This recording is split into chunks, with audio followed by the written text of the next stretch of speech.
Supreme court का पंजाब इंतखाबात के लिए फंड्स जो ना देने पर बड़ा एक्शन सामने आया। सुप्रीम कोर्ट ने अटॉर्नी जनरल और गवर्नर स्टेट बैंक को नोटिस जारी कर दिए हैं।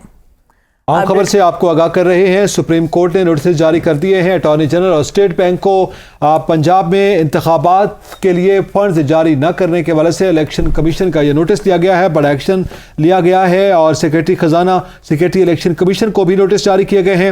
इलेक्शन कमीशन की रिपोर्ट के मुताबिक वफाकी हुकूमत ने फंड्स फराहम नहीं किए। फंड्स की अदम फराहमी अदालती अहकामात की हुक्मदूली है। अदालती हुक्मदूली के नताइज कानून में वाज़े और सबको मालूम है। मजीद जानते हैं अपने नुमाइंदे सईद बलोच से। जी सईद, बताएगा बड़ा एक्शन सामने आ गया है इलेक्शन के हवाले से। जी बिल्कुल, सुप्रीम कोर्ट ऑफ पाकिस्तान की जानिब से जिसकी तवक्को की जा रही थी वो एक्शन ले लिया गया है और अब की जानिब से सेक्रेटरी खजाना सेक्रेटरी इलेक्शन कमीशन समेत गवर्नर स्टेट बैंक को नोटिस जारी करते हुए 14 अप्रैल को तलब कर लिया गया है और अदालत की जानिब से नोटिस में ये कहा गया है कि फंड की फराहमी अदालती अहकामात की हुक्म अदूली है। अदालती अहकामात की हुक्म अदूली के नताइज कानून में वाज़े हैं। इसके अलावा नोटिस में मजीद ये कहा गया है कि इलेक्शन के लिए फंड की फराहमी तौहीन अदालत की कार्रवाई से ज्यादा अहम है।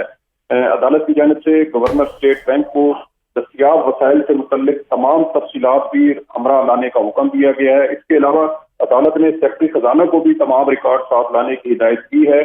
नोटिस में ये भी कहा गया है कि अदालत को बताया जाए कि सुप्रीम कोर्ट के अहकामात पर अमल क्यों नहीं किया गया। इसके अलावा अदालत ने सेक्रेटरी इलेक्शन कमीशन को पंजाब और खैबर पख्तूनख्वा में आम इंतखाबात से मुतल्लिक रिकॉर्ड समेत भी तलब कर लिया है। जी ये भी बताइएगा कि इस वक्त तलब किया गया है 14 अप्रैल को, क्या मुमकिन है जवाब होगा हुकूमत की जानिब से, क्योंकि इससे पहले एक कानून में तरामीम भी की गई और कुछ करारदादें भी मंजूर की गई हैं। देखें, हुकूमत के पास कोई वाज़े इस हवाले से जवाब नहीं था, क्योंकि जब केस की समाअत हो रही थी उस वक्त भी हुकूमत की जानिब से मुख्तलिफ उज़र बहाने किए जा रहे थे। कभी हुकूमत की जानिब से 4-3 के फैसले का बहाना लिया जाता था और कभी सिक्योरिटी वजूहात बताई जाती थी, कभी मईशत की बदहाली का जिक्र किया जाता था, लेकिन अदालत की जानिब से इन तमाम मामलात का जायजा लिया गया। इसके अलावा सेक्रेटरी दिफा से एक खुफिया रिपोर्ट भी सुप्रीम कोर्ट ऑफ पाकिस्तान की जानिब से तलब की गई थी और उस रिपोर्ट का जायजा लेने के बाद सुप्रीम कोर्ट की जानिब से ये फैसला सुनाया गया था और अदालत की जानिब से 14 मई को पंजाब में आम इंतखाबात कराने का हुक्म दिया गया था। सईद बलोच हमारे साथ ही रहे। खालिद जमील हमें ज्वाइन किया, ब्यूरो चीफ है इस्लामाबाद से। खालिद जमील, ये बताएगा सेक्रेटरी खजाना और सेक्रेटरी इलेक्शन कमीशन को भी नोटिस जारी कर दिए हैं, क्या तबसरा करेंगे आप इसके ऊपर?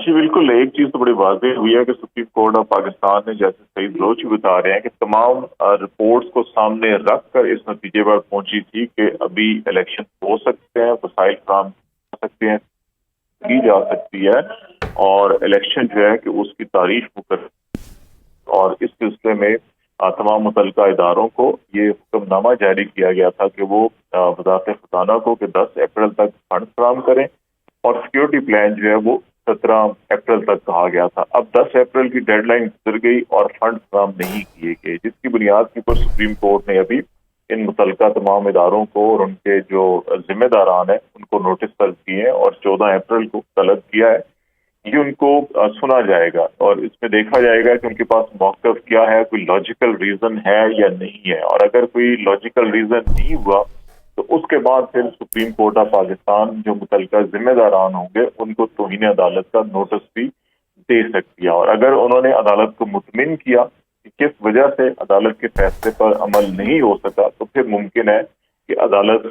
वो जो 10 अप्रैल की डेडलाइन थी उसके अंदर कुछ तोसी भी कर दे और ये कहते हैं कि जी इतने दिनों में मजीद फंड दे दिए जाए या कोई और नई तारीख डेडलाइन मुकर्रर कर दी जाए। लेकिन अब ये देखना होगा कि 14 अप्रैल को जो मुतल्लिका इदारे हैं वो क्या मुतमिन कर सकेंगे अदालत को, ऐसी ठोस रीजन पेश कर सकेंगे। जी सही खालिद जमील ब्यूरो चीफ हमारे साथ मौजूद थे, तजिया कर रहे थे। और सईद बलोच नुमाइंदा इस्लामाबाद, बहुत शुक्रिया आपका वक्त देने का।